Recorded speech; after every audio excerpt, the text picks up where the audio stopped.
They say the death of a child is every parent's worst nightmare. But for me, it wasn't just the pain of losing my daughter that tore me apart. It was the betrayal that followed. A betrayal that I never saw coming. A betrayal that would change everything. I don't know how to begin describing that day. The funeral was everything I feared, and at the same time, it was nothing like I expected. There's no guide for this kind of thing. The sudden, unexpected death of your only child. It felt like the floor had been pulled out from under me, leaving nothing but the cold, hard reality of what had happened. Olivia was only 40. She was full of life, full of promise. Yet here I was, standing at the front of a room full of mourners, looking at her coffin. There was a strange emptiness inside me, like a part of me had been ripped away, never to return. I should have been sobbing uncontrollably, but I couldn't. All I could feel was a hollowness, a void. But there was something else that made this unbearable, something that gnawed at me and made everything worse. Aaron, my son-in-law, was acting like a man who just lost a stranger, not a wife. He barely spoke. His eyes never welled with tears. He wasn't grieving. He was, for lack of a better word, indifferent. At first, I thought maybe it was just the shock of everything. Maybe he was in denial. But as the hours went by, I couldn't shake the unease that kept creeping in. He wasn't even trying to hide it. His focus seemed to be on something else entirely. His phone, his watch, anything but his wife's memory. I stood at the back of the room, watching him, trying to make sense of it. Something was wrong, and I couldn't quite place it. My heart ached for Olivia, but it also ached with confusion and dread about Aaron's behavior. He didn't even seem to care about the people who were here to mourn Olivia. He was cold. Later that evening, after most people had gone home and I was left alone in the quiet of my house, I started to go through some of Olivia's things. Letters, old photos, memories of better times, anything to make the silence less deafening. That's when I found it. A stack of bank statements, with withdrawal receipts marked in red ink. The number that jumped out at me was $300,000, withdrawn from the account I shared with Olivia. I couldn't breathe for a moment. My chest tightened as I reread the figures, trying to make sense of them. That wasn't just a transfer, that was a robbery. And worse still, it had been done in Olivia's name, using her identity to access funds she hadn't authorized. I felt something I couldn't explain. Was it anger? Betrayal? Fear? A mixture of everything. Aaron had taken money from her account just hours after her death, just as we were burying her. And he didn't even have the decency to be discreet about it. I didn't know what to do next. I didn't have any proof beyond the paper in my hand, but it felt like a heavy weight in my chest. That night, as I sat at the kitchen table, trying to make sense of the shock, the phone rang. The voice on the other end was unfamiliar, yet urgent. "You need to be careful with Aaron," the voice said. "He's not being honest with you. He's hiding something, and it's bigger than you think." The line went dead. I sat there for a long time, the phone still pressed to my ear. Whoever had called didn't leave a name, and there was no way to trace the call. But I couldn't shake the feeling that this was the beginning of something much darker than I could have ever imagined. What was Aaron hiding? What had he done? I had no answers, only more questions, and as much as I tried to push them aside, the truth was starting to seep through. There was something deeply wrong with the way Aaron had been acting, and I couldn't ignore it anymore. But I didn't know where to start.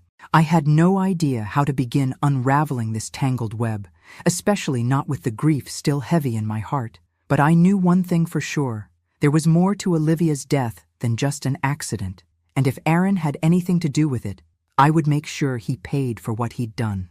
The days after Olivia's funeral blurred together in a haze of grief, but something about Aaron's behavior made it impossible for me to focus on anything else. Every time I tried to bring up her financial affairs, or even the simplest details about the insurance policy, he would dodge the subject with a cold, practiced indifference. His words were polite, but there was no warmth in them. It was as if Olivia had never been real to him. He wasn't grieving. He was just going through the motions. I tried to shake it off at first. Grief does strange things to people, and maybe Aaron was just trying to cope in his own way. But I couldn't escape the nagging feeling that something wasn't right. My mind kept drifting back to the $300,000 he had taken from our joint account, money that should have been for Olivia's future, for our family. It felt like a betrayal of the highest order, and the way he acted, avoiding the conversation, made me more certain by the day that he was hiding something. That's when I decided to visit Olivia's house. I had to do it, even though I knew it would break me all over again. The house was empty now. Her laughter, her warmth, all gone. The silence was suffocating. I walked through the rooms, my eyes catching on familiar things. Her favorite books stacked on the coffee table, the old photo albums on the shelf, the soft, worn couch where she used to sit. It all felt like a cruel reminder that she wasn't coming back. In Olivia's bedroom, I began going through her things, trying to hold on to something, anything, that might bring her back. And then, in the back of her closet, I found it. A shoebox, old and dusty, tucked away beneath a pile of forgotten clothes. Inside were several letters, handwritten letters to me.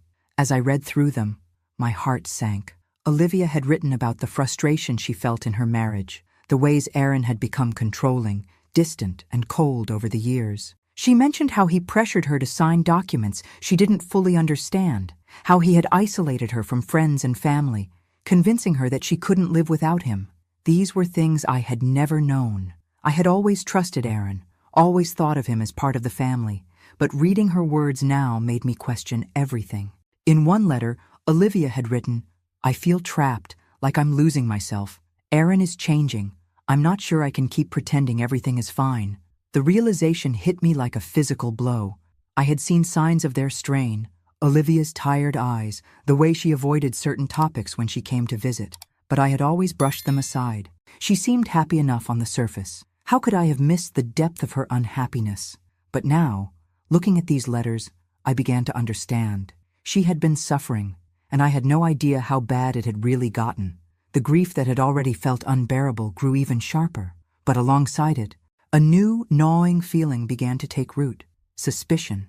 I wasn't sure what had happened to Olivia, but I began to feel that her death wasn't as simple as an accident. The pieces weren't fitting together. I had to know more. The more I thought about it, the more I realized that I didn't even know where to start. What did I need to uncover? What was Aaron hiding? The insurance policy, the bank records, or something deeper, darker that only he knew? I pulled out the financial records I had been gathering and started scribbling notes, making connections between Olivia's last months and the strange withdrawals. Something felt off. Too many accounts had been changed, too many decisions made too quickly. And there was Aaron, always hovering just out of reach, offering nothing but excuses when I tried to get answers. I kept telling myself to be patient, to wait for more information. But I couldn't. I needed answers now. My daughter was dead, and Aaron had already taken enough from her. I couldn't sit back and let him take more. With trembling hands, I wrote down the names of the banks Olivia used. I wrote down the dates of the withdrawals I'd found and the name of the life insurance company that listed Aaron as the sole beneficiary. As each new detail surfaced, my anger built. I couldn't keep quiet. I couldn't let Aaron get away with this. But where would I find the evidence I needed? How would I expose him without putting myself in danger? The questions ran through my mind, louder and more insistent. I felt more determined than ever before. There was something here, something Aaron had hidden, and I was going to find it, no matter what it took. I couldn't trust anyone but myself to get to the truth. I had to dig deeper, and I had to do it alone. Aaron had already proven that he could lie, manipulate, and steal. Now, it was my turn. And as I walked away from Olivia's house, a sense of urgency washed over me. I knew this wouldn't be easy, but I was ready. I couldn't ignore the gnawing suspicion that had taken root inside me. Every time I closed my eyes, I saw Olivia's lifeless body, the way her hands were stiff in that final photo of her, taken not long before the accident. She hadn't been herself lately, but what if that wasn't all? What if Aaron had something to do with it? I had to know more. The accident site was about an hour's drive from my house. I drove there alone, determined to understand what really happened. As I pulled up to the stretch of highway where Olivia's car had gone off the road, a strange feeling washed over me. The place felt empty, desolate, a few tire marks in the dirt, and the faded outlines of where the car had once been. I met with a couple of old officers who had been at the scene that night. One of them, an older man with graying hair, seemed particularly open to speaking with me. I explained my concerns, how the car didn't seem to have been in motion when it crashed. He listened carefully, and then nodded slowly. "You're not wrong, Diane," he said, his voice low. "The way the car was positioned wasn't typical. Most accidents leave the car at an angle, having spun or slid from the impact. But Olivia's car, it was practically parked in the ditch. It looked like it had come to a stop, but then, that's when the collision happened. That's when a chilling thought crept into my mind. What if she didn't crash at all? What if someone made sure it happened? The officer continued. Also, the seatbelt. It wasn't fastened properly. The latch was open, but the strap wasn't fully pulled across her chest. I felt a lump form in my throat. Olivia had always been so careful, so meticulous. She wouldn't have neglected something like that, not when her life depended on it. "Do you think the accident was staged?" I asked, my voice shaking. The officer looked uncomfortable, but nodded. "I can't say for sure, but something doesn't add up. That's why they'll go back over the evidence. Just don't go jumping to conclusions." I thanked him, feeling both a sense of dread and a twisted relief. Maybe I wasn't imagining things after all. There was something strange about Olivia's death, and I needed to find out what. As I drove back home, I couldn't stop replaying the officer's words in my mind. The car wasn't in motion. The seatbelt wasn't fastened. It didn't seem like an accident anymore. It was as if someone had orchestrated it, controlled it. When I got home, I found Aaron sitting at the kitchen table, looking at his phone. He didn't even glance up when I entered, his fingers moving rapidly over the screen. The room felt thick with tension as I walked toward him, my mind racing with everything I had just learned. "Aaron," I said, my voice steady despite the pounding in my chest. "I went to the scene of the accident." That got his attention. He froze, his fingers stopping mid-swipe. "What do you mean, you went to the scene?" His voice was casual, but I saw a flicker of unease in his eyes. "I spoke to some of the officers. There's something strange about how the crash happened." Aaron's gaze flickered. For a second, I thought I saw fear cross his face, but then it was gone, replaced by that familiar, practiced calm.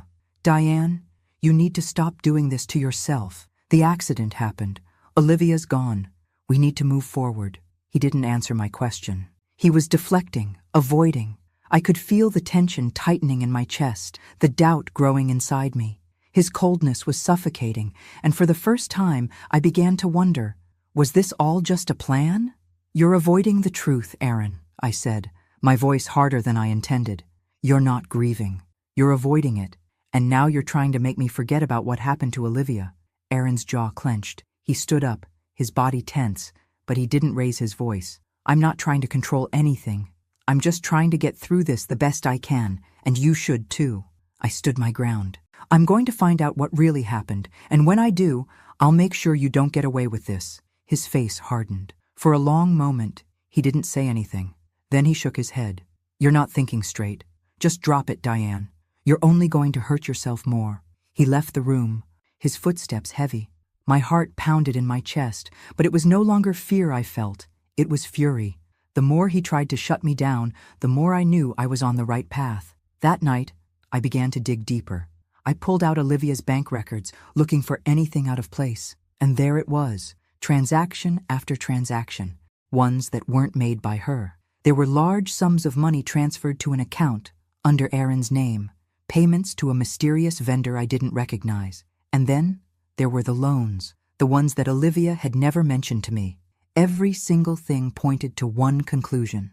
Aaron had been hiding something, and I was just beginning to scratch the surface. I felt the urgency again, the need to uncover the truth. I had to figure out what was really happening here before Aaron closed in on me, silencing me the way he had silenced Olivia. I made a note of the transactions, marking down everything I didn't understand, and then my eyes fell on the insurance policy. I hadn't looked at it yet, but now it seemed crucial. Aaron was listed as the sole beneficiary, but what if it wasn't just the money he wanted?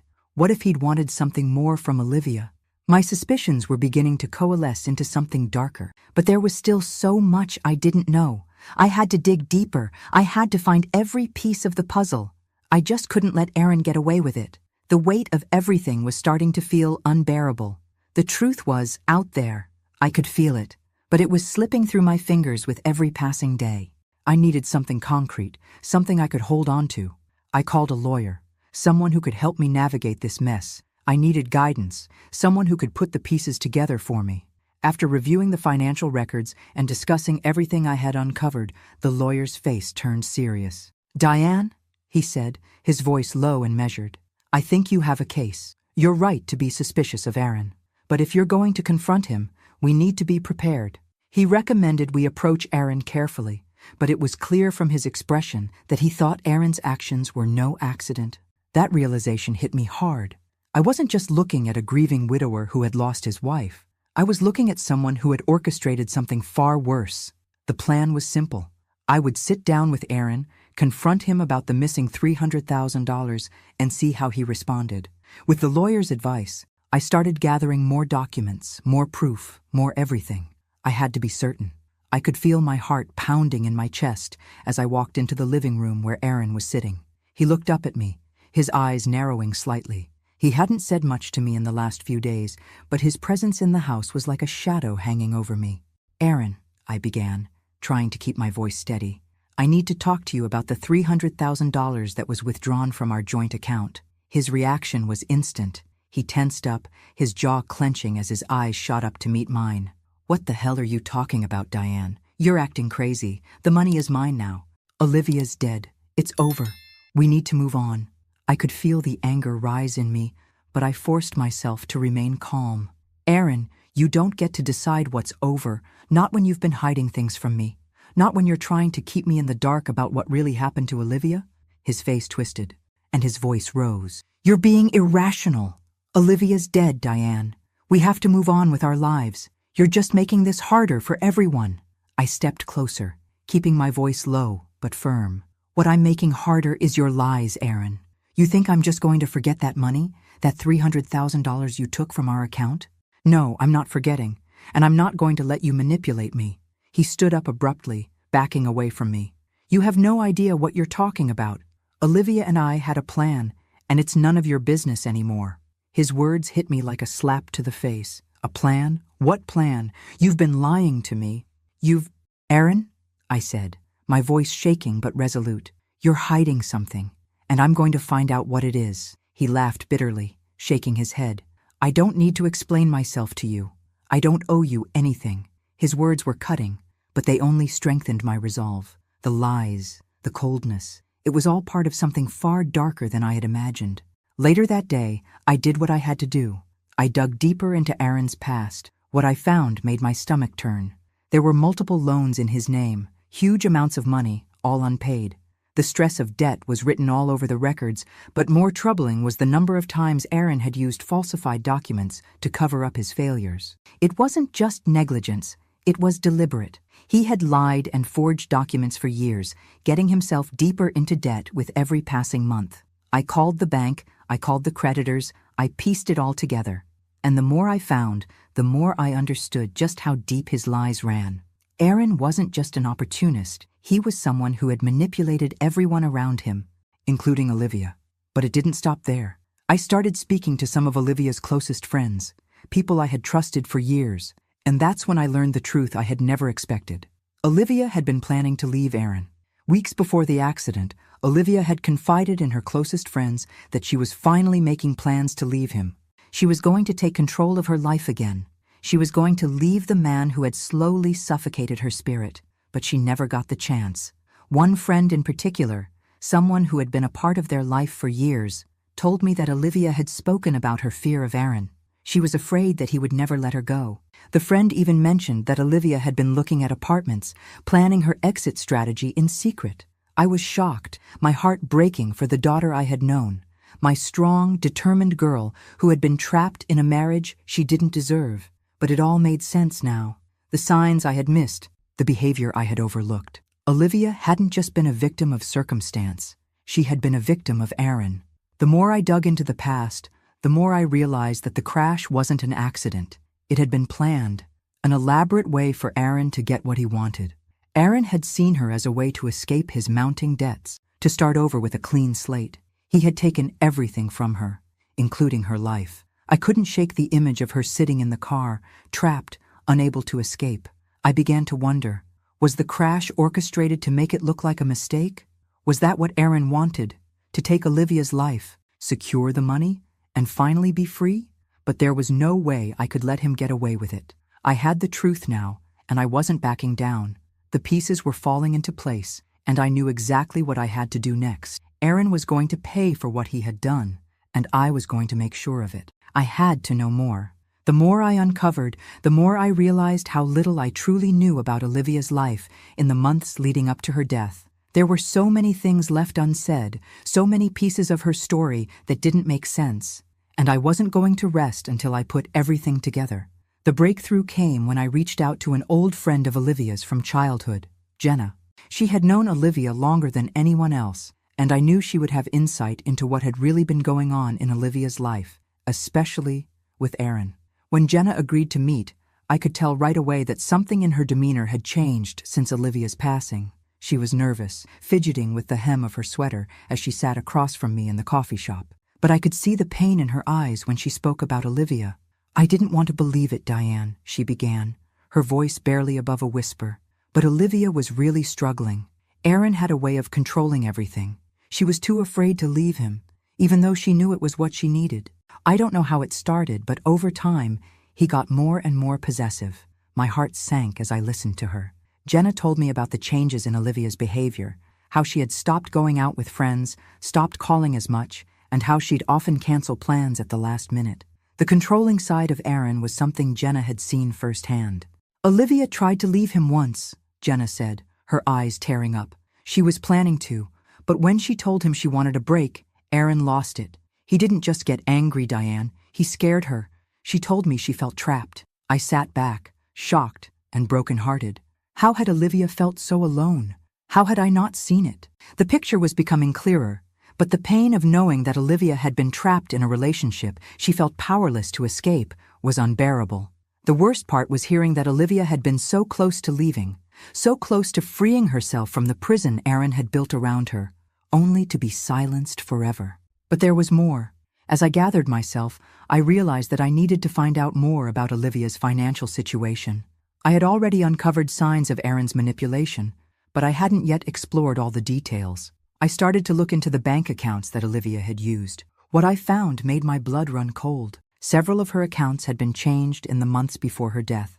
Accounts she had set up with me as a joint holder were suddenly altered, and Aaron had access to them. I called the bank, trying to hide my anxiety behind calm questions. The manager hesitated before telling me that there had been a series of transactions made from Olivia's account, each one larger than the last.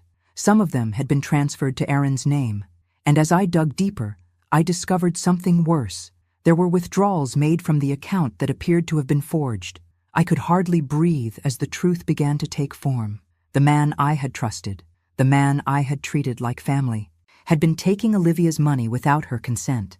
But this was more than just theft. It was betrayal. He had manipulated Olivia into giving him control, forging her name, and taking what didn't belong to him. The bank manager also confirmed what I already feared. Aaron had gained access to the life insurance policy Olivia had taken out years ago. And guess who was the sole beneficiary? Aaron. It wasn't just about money anymore. It was about control. It was about a man who had orchestrated everything to secure his future, and Olivia's death had been his ticket. I could barely contain my rage. How could he do this? How could he kill his own wife, the woman he was supposed to love, just to escape his debts and secure a life of luxury? The more I uncovered, the more I realized the extent of his manipulation. I knew I had to do something. I couldn't let him walk away with everything. My heart broke as I thought of Olivia, how she had trusted him, how she had loved him, and yet he had taken everything from her, including her life. I had to find a way to expose him, to make sure he paid for what he had done. As I sat there, staring at the paperwork, a sense of urgency consumed me. The pieces were all there, scattered in front of me, but they needed to be put together. And I needed to do it before Aaron could destroy any more of Olivia's legacy. I wasn't going to rest until I uncovered every last secret Aaron had buried. This wasn't just about money anymore. It was about justice, for Olivia, for the woman who had suffered in silence, and for the life she could never get back. I was no longer content with keeping everything to myself. The weight of my discoveries was suffocating, and I needed someone else to know the truth. I needed to share what I had found, to let others see what Aaron had done, not just to Olivia, but to all of us. I started with the family, the closest relatives, the ones who had known Aaron almost as long as I had. I gathered them one evening, hoping for support, for someone to stand with me. I tried to explain everything, the missing money, the forged documents, the life insurance policy, but their reactions were not what I expected. Some of them, particularly Aaron's side of the family, dismissed it. "You're exaggerating, Diane. Aaron's been under a lot of stress. You're grieving, and sometimes you just start seeing things that aren't there." Their words stung. They didn't understand. They didn't want to understand, but I couldn't back down. I wasn't imagining this. I wasn't seeing things. I was uncovering the truth, no matter how hard it was to face. A few family members did seem concerned, though. One cousin of mine, who had always been close with Olivia, asked to see the bank statements. She was quiet as she looked over everything, and I could see the concern in her eyes as she scanned the details. "This is bad, Diane. Really bad," she said quietly, almost to herself. But even she wasn't ready to go up against Aaron. I was on my own in this. The family wasn't going to help me. If I was going to get justice for Olivia, I'd have to do it myself. The tension hung in the air like a storm waiting to break. I couldn't just sit back anymore, pretending that everything was going to be fine. Aaron had stolen from Olivia, and the more I learned, the more I realized that he had been planning this for a long time. That night, after dinner, I received an anonymous phone call. The voice on the other end was quiet, almost a whisper, as if they were afraid to be heard. "Aaron's been in trouble with the law before," the voice said. "Fraud, embezzlement, he's done it all. He's good at hiding it, but the truth's out there." The words hit me like a punch. I had suspected Aaron was hiding things, but this confirmation, the fact that he had a history of fraud, pushed me over the edge. I had to find out more. I couldn't do this alone anymore. The next day, I hired a private investigator. I couldn't trust anyone else.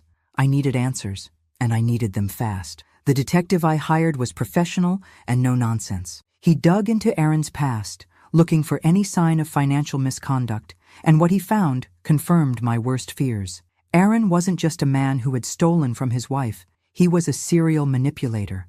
The detective uncovered several instances of Aaron being involved in fraudulent activities over the years, from falsifying documents to embezzling money. It seemed like it was second nature to him. The more I learned, the more I realized that his entire life had been one big lie.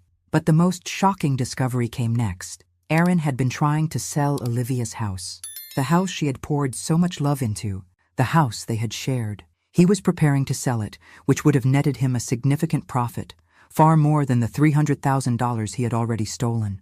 It was clear now. Aaron wasn't just looking to get out of debt. He was setting himself up for a new life. He was trying to erase everything about Olivia and start fresh. My blood ran cold as I thought about how he had manipulated her, how he had manipulated all of us. He had been planning this for a long time, and I was just beginning to scratch the surface. But there was still more. The investigator found evidence that Aaron had been in contact with a divorce lawyer and a specialist in estate planning.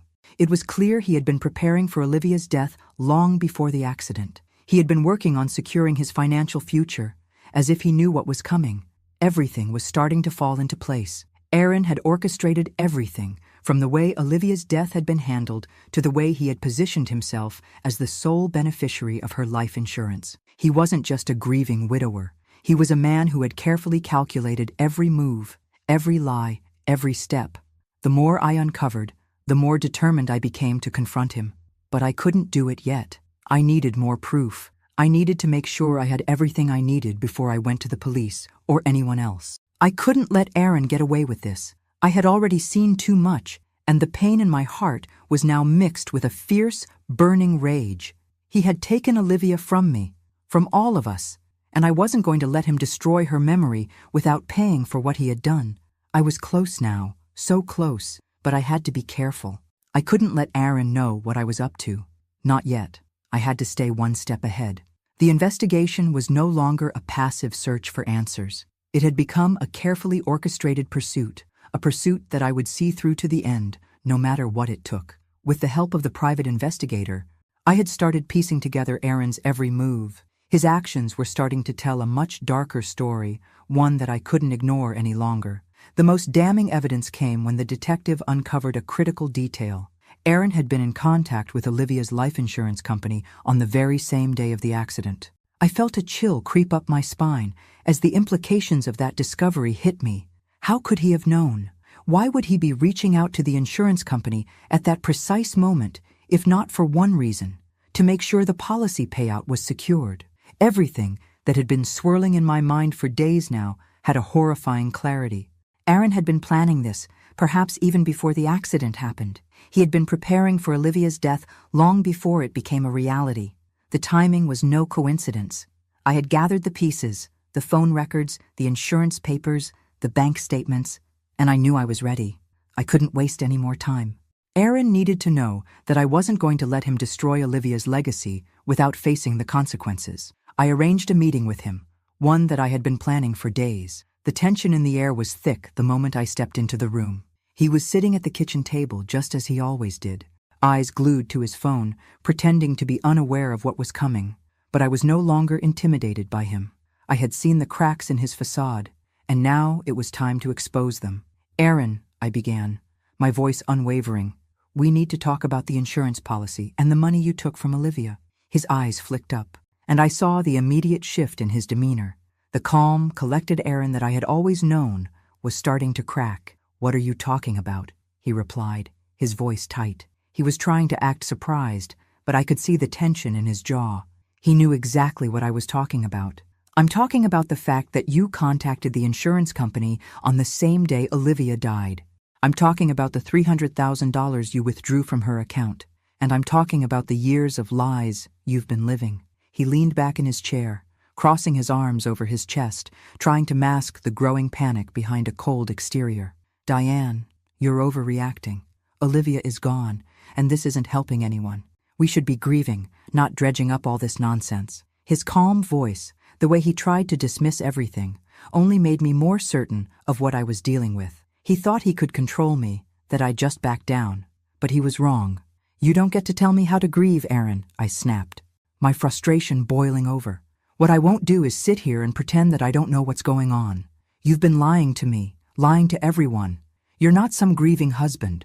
You're a thief and a murderer." He stiffened, the coldness in his eyes now replaced with something else, fear. His composure was faltering.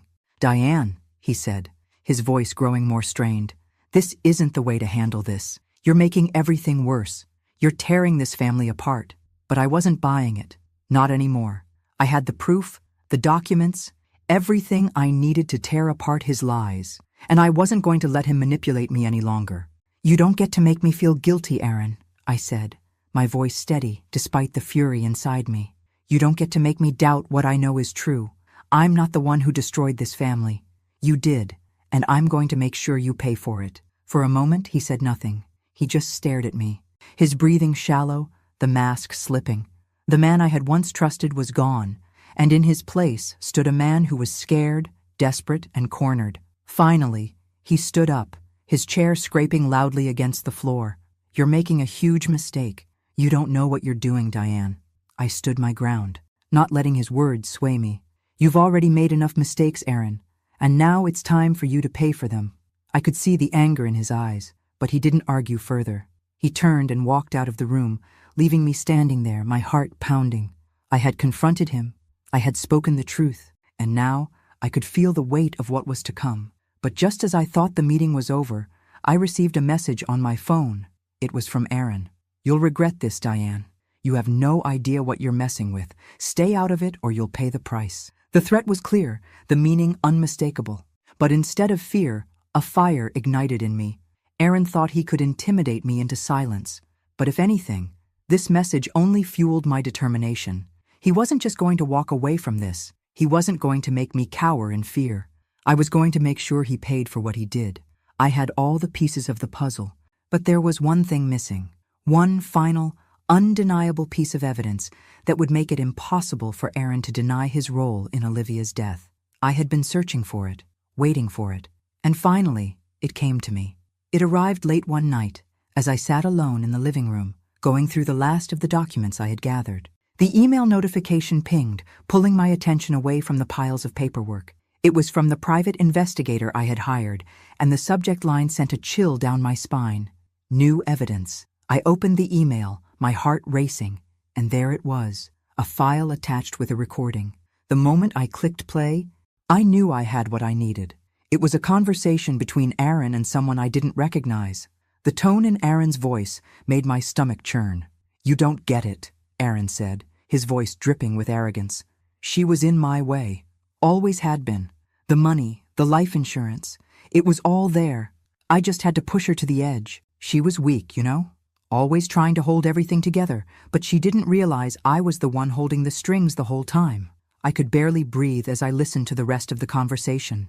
Aaron's words were cold, calculated, and callous. He went on to brag about how he had manipulated Olivia's emotions, how he had controlled her every move. And then, in chilling detail, he discussed how he'd planned her death, how he'd made sure the accident looked like an unavoidable tragedy, when, in reality, it was the result of months of manipulation and deceit. I felt my hands tremble as the truth washed over me.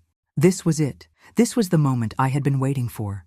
For the first time in days, I felt something that wasn't anger or confusion, satisfaction. I had the proof. It was undeniable, and it would destroy him. But before I could even take a breath, I heard a knock at the door.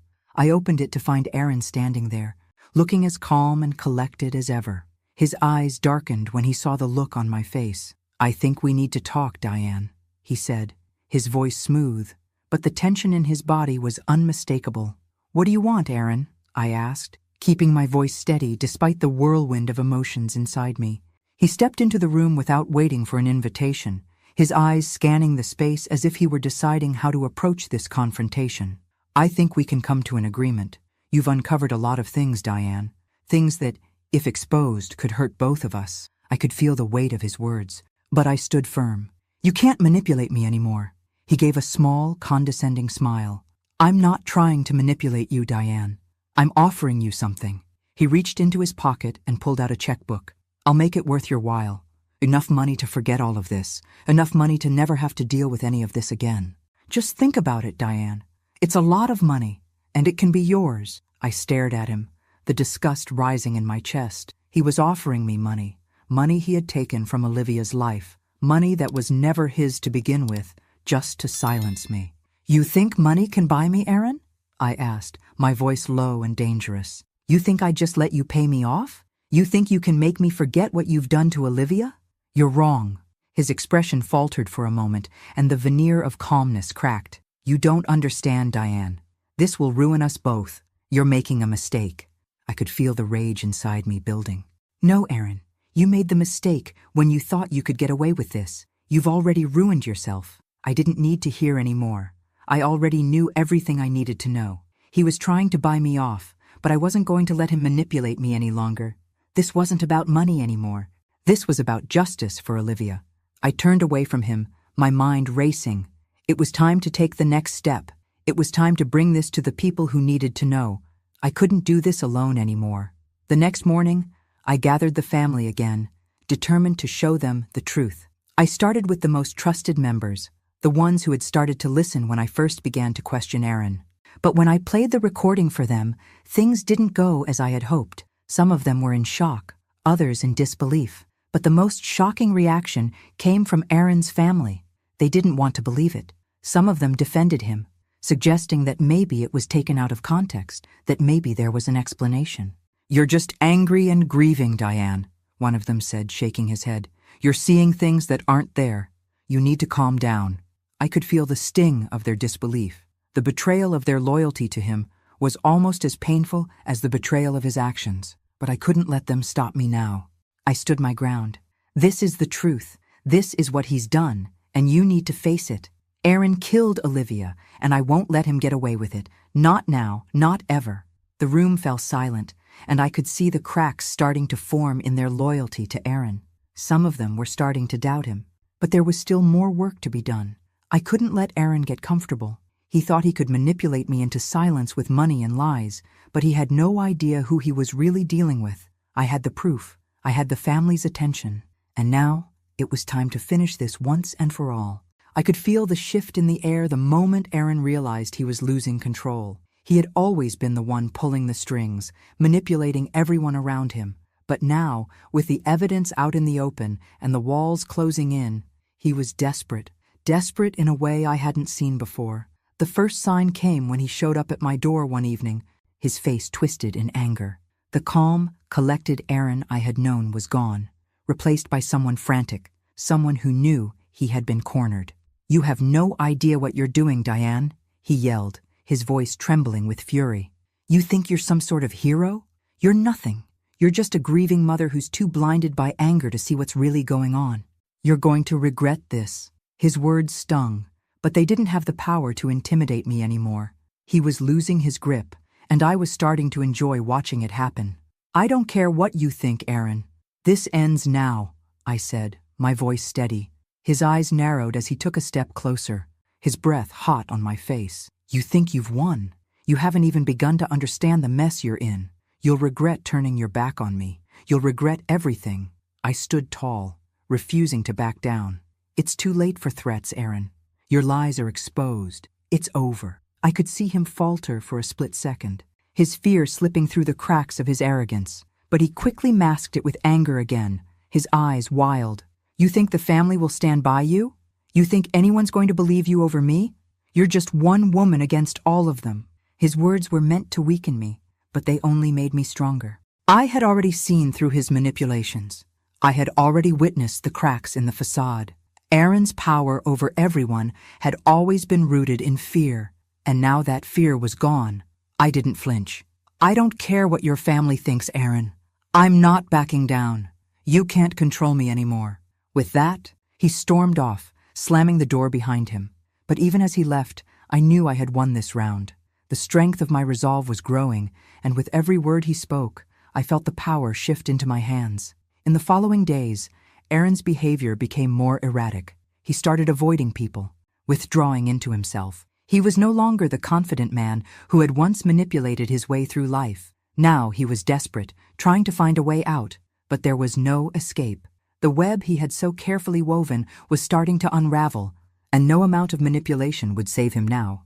I, on the other hand, was prepared. With the help of my allies, friends, family, and the private investigator who had uncovered Aaron's darkest secrets, I began organizing the evidence, the bank records, the phone conversations, the insurance policy, the forged documents. It was all there, and I wasn't going to let it go to waste.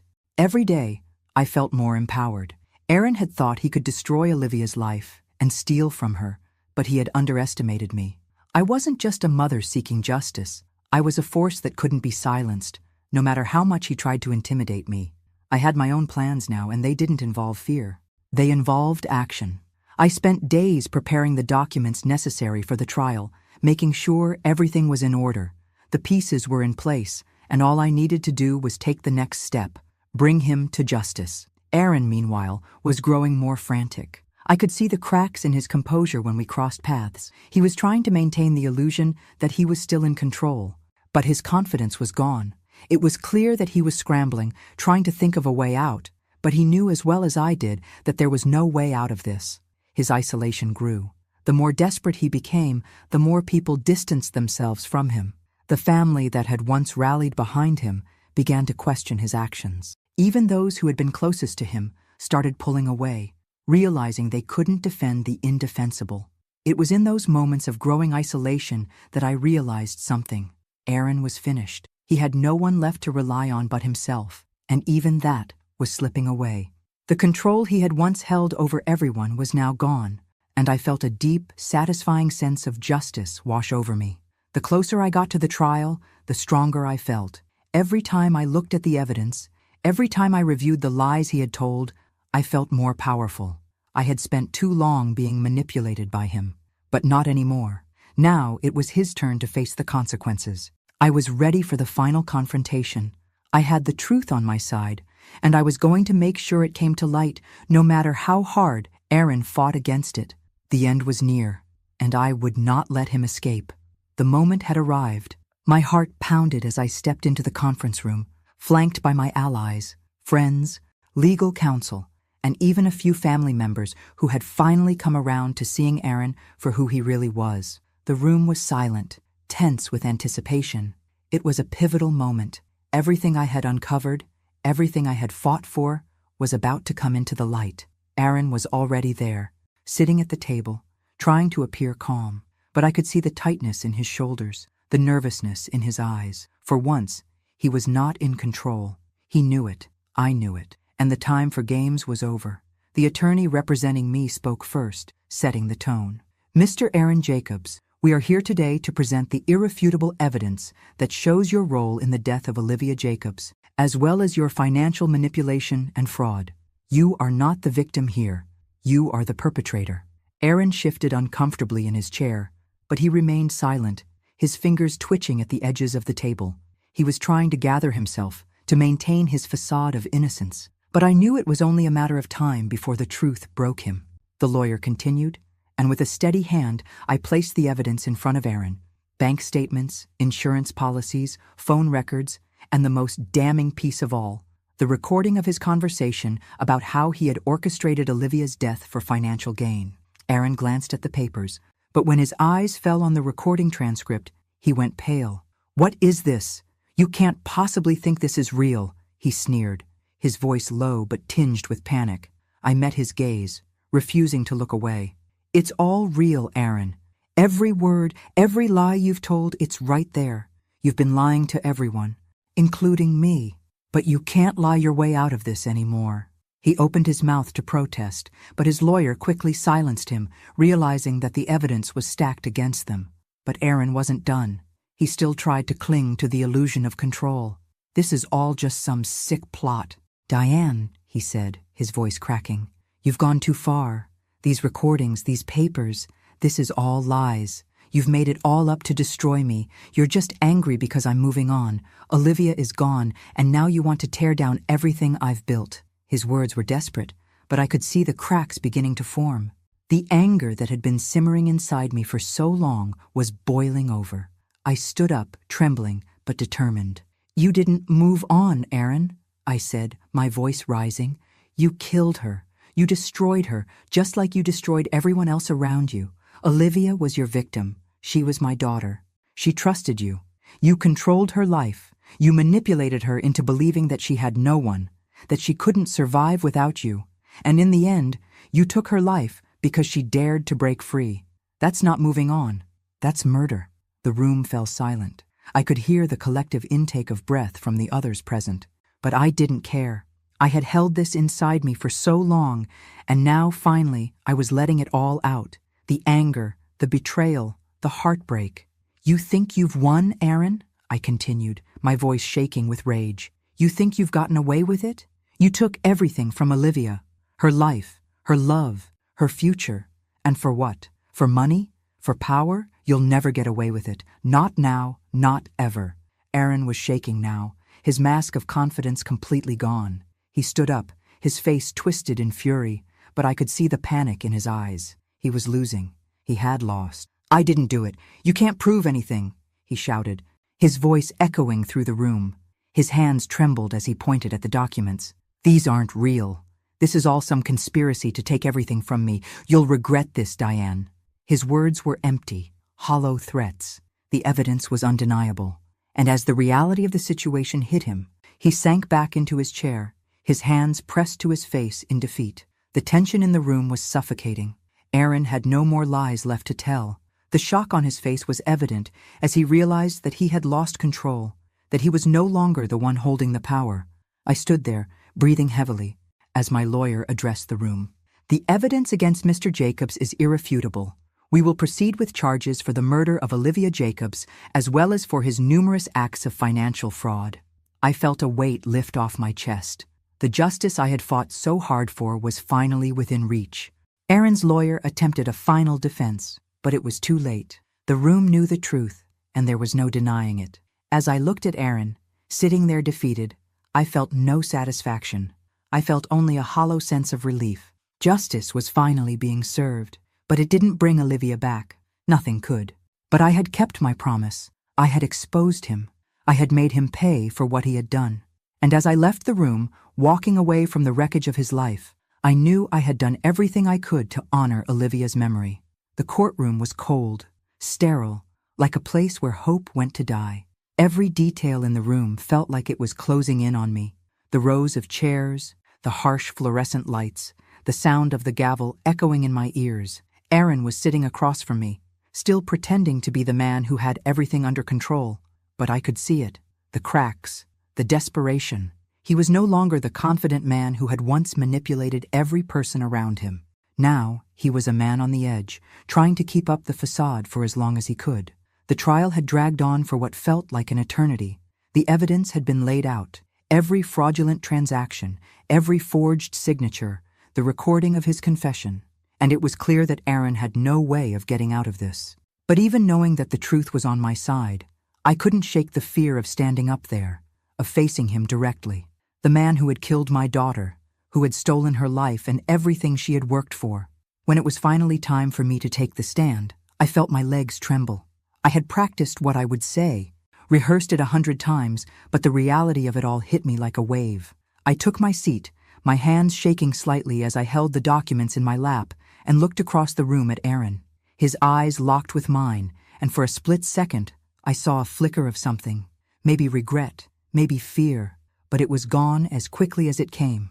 The prosecutor asked me to recount the events, to explain how Aaron had manipulated me, how he had taken advantage of Olivia, and how he had planned her death. The words felt heavy on my tongue, each one a painful reminder of the woman I had lost. I kept my voice steady as I spoke, my heart racing with every word.